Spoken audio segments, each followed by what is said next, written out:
Hey everybody, this is No Arrows. Today we've got Wytches by Scott Snyder and Jock, and this is from Image Comics. And let me just say right off the bat, this absolutely blows American Vampire right out of the water. I mean, this is a pretty good comic, you guys, especially if you like horror. And I mean, I liked American Vampire. Don't get me wrong. Like I followed it back in the day for a while.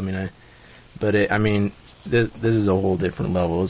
This like genuinely scared me, and I have never in my life been scared by a horror comic book before.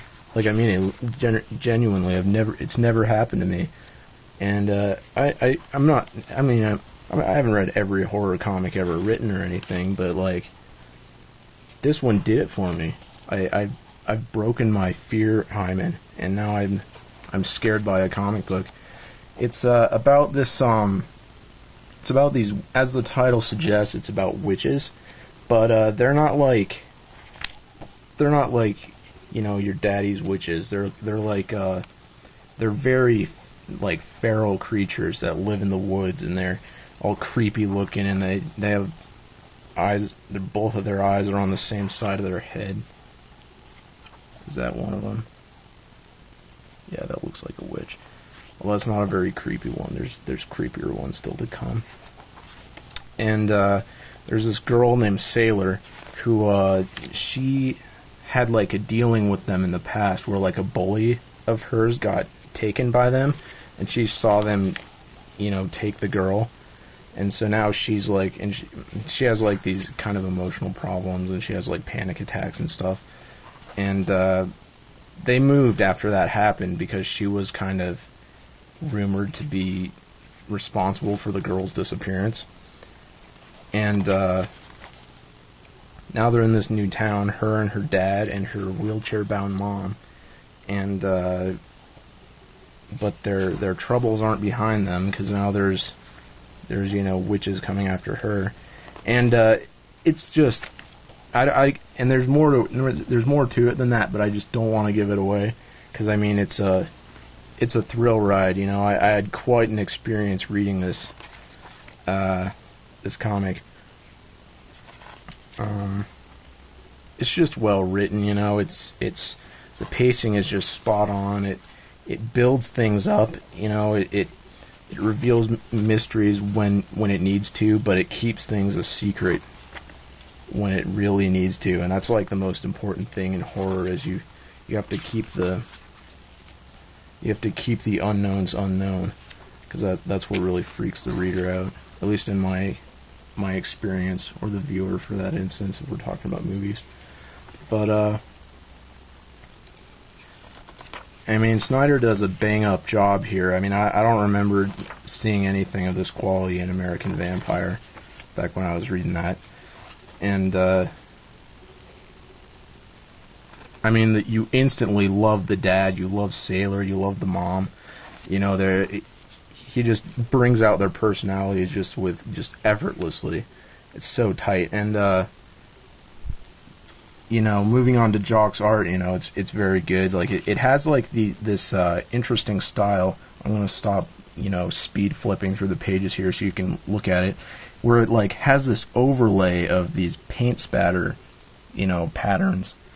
And sometimes it works, like it really adds a lot of mood to scenes, but other times it's like, it'll just be a couple of characters talking or whatever, and it's like, well, what's this trying to achieve here?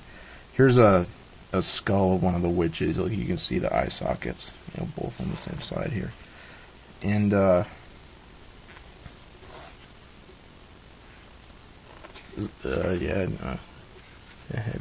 look too closely at that. That was like a hardcore spoiler.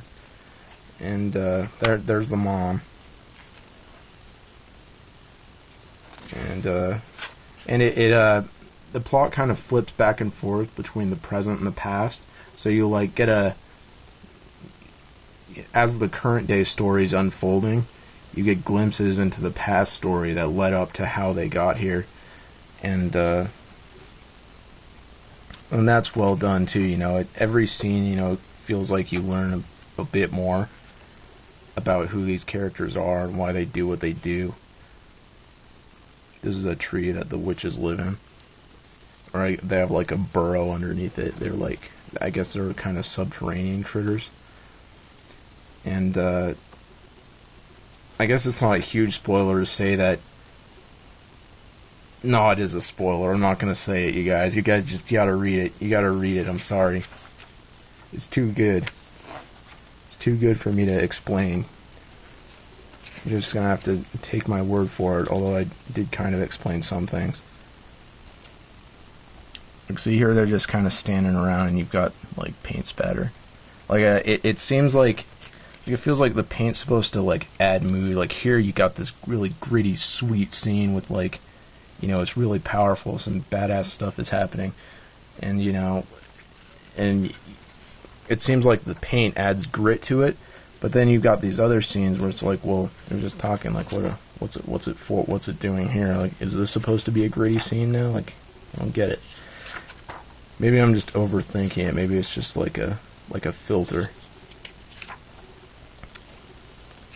Anyways, I mean, I'm definitely gonna pick up volume 2 of this book. You know, like, I don't see why I wouldn't. Now we're at the end here. You got, and this was also nice. Like, it includes these essays that were, I'm guessing, in you know, extra features that I'm guessing were in the floppies. And it seems like most of Image's trades leave this kind of stuff out. Like Lazarus, for instance, you know, the floppies have, like, you know, all this stuff about explaining the different countries and stuff, or the different, you know, companies, I guess they are, and, like, in just going into the lore, and they just leave all that stuff out in the trades, and it's a uber drag. This was in, like, this is like a bonus story. This was in the, I forget what it was. It was like some kind of freebie giveaway Image comic that had, like, previews of upcoming series. You can see it looks so different without the paint. And, these characters, they have nothing to do with the story, or you know, the main story. They're just kind of introducing the concept of witches. And, yeah, just know that even though it's called Wytches and it's about witches, you know, it plays on like, the biggest fear is the fear of, you know, the evil that other people are capable of, you know, and it, like, it touches on, you know, parental fear too, like, concern for your children, which becomes more and more relevant to me as I become less and less of a young man. You know, like, I don't know, it's really good. I don't know if you like horror, you have to read it. I would give it a solid 9. I'm definitely going to read volume 2, which isn't coming out. I mean, it's not going to be out until, like, probably late 2016, considering that issue 7, this collects the first 6 issues. Issue 7 is not coming out until this winter. Because, you know, I don't know, Snyder's got other stuff going on, or Jock's got other stuff going on. But, that's kind of shitty, you know. That makes me want to drop it to, like, a 4. No, for 9. Gotta read it. Good comic. Hell yeah.